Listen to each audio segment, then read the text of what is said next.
Imagine this. The year is 1947. An unidentified object falls from the sky in Roswell, New Mexico. The US Army claims it was just a weather balloon.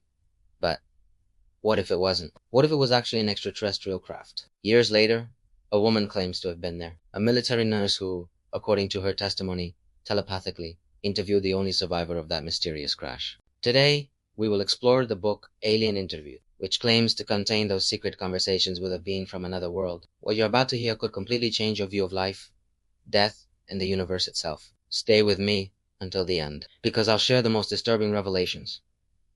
What this extraterrestrial supposedly said about humanity, our souls, and the invisible prison we might be trapped in. It all begins with a woman named Matilda O'Donnell MacElroy. She worked as a nurse in the United States Army and was a direct witness to the events in Roswell in 1947.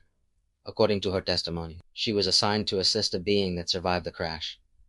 This being communicated only through telepathy, and chose Matilda as its interpreter. Decades later, in 2007, a man named Lawrence R. Spencer received a mysterious package. Inside, he found a letter and a series of transcripts that Matilda had supposedly entrusted to him before her death. Spencer published them in a book titled Alien Interview, and that's when the legend began. The being was called Airl.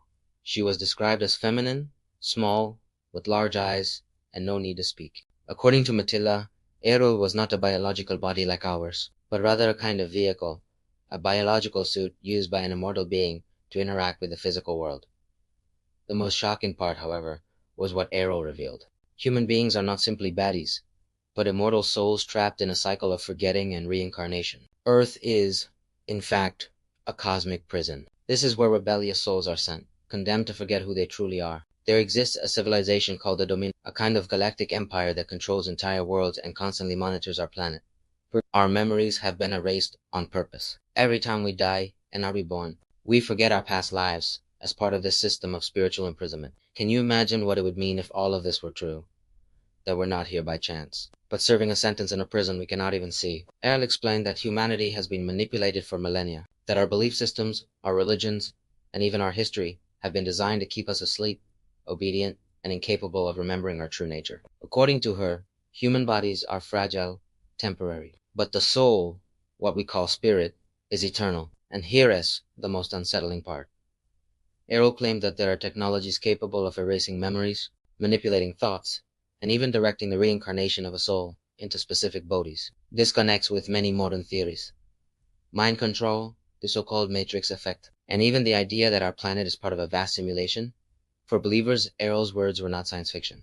They were a warning. But of course, not everyone accepts these revelations. Skeptics point out that Lawrence Spencer never presented verifiable evidence, that the style of the book reads too much like science fiction, and that the documents Codizali have been fabricated. However, defenders of Alien Interview argue that there are too many coincidences with testimonies from Roswell witnesses, statements from retired military personnel, and even accounts of people who claim to have remembered past lives. What do you think? Are we facing the greatest extraterrestrial disclosure in history, or one of the best crafted conspiracies of all time? Whether it's true or not, Alien Interview leaves us with unsettling questions. Are we truly free, or are we trapped in a cosmic prison without visible bars? Perhaps the greatest mystery doesn't lie among the stars, but within ourselves, in the lost memory of who we really are. If you enjoyed this journey through the secrets of Alien Interview, don't forget to subscribe to the channel, hit the notification bell, and share this video with your friends who love mysteries and conspiracies. And now I want to hear from you in the comments. Do you believe Alien Interview is a real testimony of extraterrestrial contact, or just a brilliantly written fiction? Thank you for staying with me until the end. See you in the next video.